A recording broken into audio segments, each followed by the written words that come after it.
மீண்டும் என்னுடைய பணிவான வணக்கங்கள்.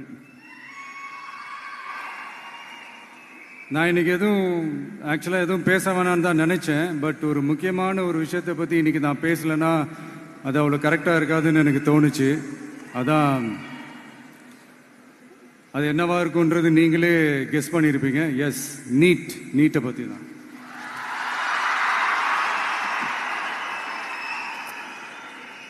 இந்த நீட்ன்றது பார்த்தீங்கன்னா நம்ம தமிழ்நாட்டில் இருக்கிற மாணவ மாணவிகள், குறிப்பாக கிராமப்புறத்தில் இருக்கிற ஏழை எளிய பிற்படுத்தப்பட்ட, மிகவும் பிற்படுத்தப்பட்ட மற்றும் தாழ்த்தப்பட்ட வகுப்பினை சேர்ந்த இந்த மாணவ மாணவிகள் எல்லாருமே ரொம்பவும் பாதிக்கப்படுறாங்கன்றது தான் ஒரு சத்தியமான ஒரு உண்மை. இந்த நீட்டை பற்றி ஒரு பிரச்சனையாக நான் பார்க்குறது என்னென்னா, ஒன்று இந்த நீட் இந்த மாநில உரிமைகளுக்கு எதிரானதாக இருக்குது. நீங்கள் 1975க்கு முன்னாலே பார்த்தீங்கன்னா இந்த கல்வி மாநில பட்டியலில் தான் இருந்துச்சு. உங்க எல்லாருக்குமே தெரிஞ்ச ஒரு விஷயந்தான். அதுக்கப்புறமா தான் அது ஒன்றிய அரசு வந்ததுக்கப்புறம் அது பொது பட்டியலில் அது சேர்த்தாங்க. எனக்கு தெரிஞ்சு அதுதான் ஒரு முதல் பிரச்சனையாக ஒன்று ஸ்டார்ட் ஆச்சு. ரெண்டாவது பார்த்தீங்கன்னா, ஒரே நாடு, ஒரே பாடத்திட்டங்கள், ஒரே தேர்வு. இது பேசிக்காகவே அந்த கல்வி கற்கும் அந்த நோக்கத்திற்கே ஒரு எதிரான ஒரு விஷயமா நான் அதை பார்க்குறேன். ஒவ்வொரு மாநிலத்துக்கு ஏற்ற மாதிரி அந்த பாடத்திட்டங்கள் இருக்கணும்.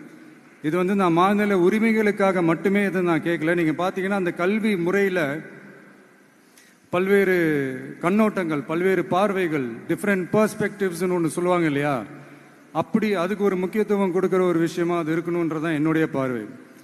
Diversity is a strength, it is not a weakness. பன்முகத்தன்மை அப்படிங்கிறது அது ஒரு பலமே தவிர பலவீனம்னு சொல்ல முடியாது.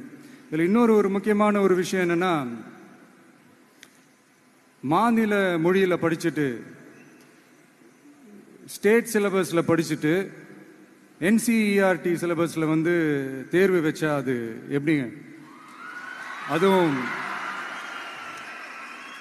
கிராமப்புறத்தில் இருக்கிற மாணவ மாணவிகள், அதுவும் அவங்களுடைய மருத்துவ படிப்புக்கு கொஞ்சம் யோசிச்சு பாருங்க, இது எவ்வளோ ஒரு கடினமான ஒரு விஷயம்னு.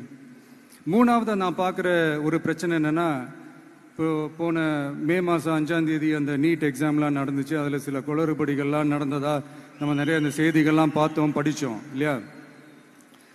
அதுக்கப்புறமே என்ன ஆயிடுச்சுன்னு பார்த்தீங்கன்னா, அந்த நீட் தேர்வுக்கு மேலே இருக்கிற அந்த நம்பகத்தன்மையை மக்கள் மத்தியில் சுத்தமாக போயிடுச்சு. இனிமேல் நாடு முழுக்க அந்த நீட் தேர்வே தேவையில்லை அப்படிங்கிறத இந்த செய்திகள் மூலிமா நாம் எல்லாருமே புரிஞ்சுக்கிட்ட ஒரு விஷயம். சரி, இதுக்கு என்னதான் தீர்வு அப்படின்னா, நீட்டு விலக்கு தான் இதுக்கு உடனடி தீர்வு. நீட்டு ரத்து கோரி தமிழக சட்டமன்றம் கொண்டு வந்திருக்கிற அந்த தீர்மானத்தை நான் மனப்பூர்வமாக வரவேற்கிறேன். இதுக்கு அந்த ஒன்றிய அரசு அந்த கால தாமதம்லாம் எதுவும் செய்யாமல் தமிழ்நாட்டு மக்கள் அவங்களுடைய உணர்வுகளுக்கு மதிப்பு கொடுத்து இதை சீக்கிரமாகவே இதை சால்வ் பண்ணணும் அப்படின்றதான் இங்கே நான் கேட்டுக்கிறேன். சரி, ஓகே, இதுக்கு நிரந்தர தீர்வு தான் என்ன அப்படின்னா, அந்த கல்வி பொது பட்டியலேருந்து மாநில பட்டியலுக்கு கொண்டு வரணும்.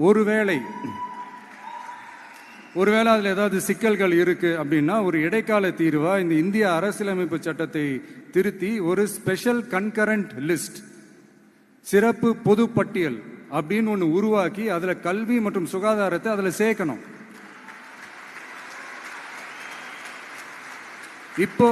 இப்போ இருக்கிற அந்த பொது பட்டியல் என்ன ஒரு பிரச்சனை அப்படின்னா, நீங்க அந்த துறைகள்லாம் பார்த்தீங்கன்னா மாநில அரசுகளுக்கு என்னதான் அதில் அதிகாரம் இருந்தாலும் அது முழுக்க ஒன்றிய அரசினுடைய கட்டுப்பாட்டில் தான் இருக்கு.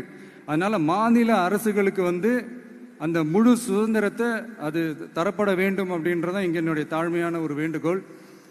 ஒன்றிய அரசு அவங்களுடைய கட்டுப்பாட்டில் இருக்கிற ஒரு சில இந்த மெடிக்கல் காலேஜஸ்லாம் இருக்குல்ல, எய்ம்ஸ், ஜிப்மர், பிஜிஐ, இந்த மாதிரி நிறுவனங்களுக்கு வேணா அவங்க அந்த நீட் எக்ஸாம் நடத்தணும்னா நடத்திக்கலாம்.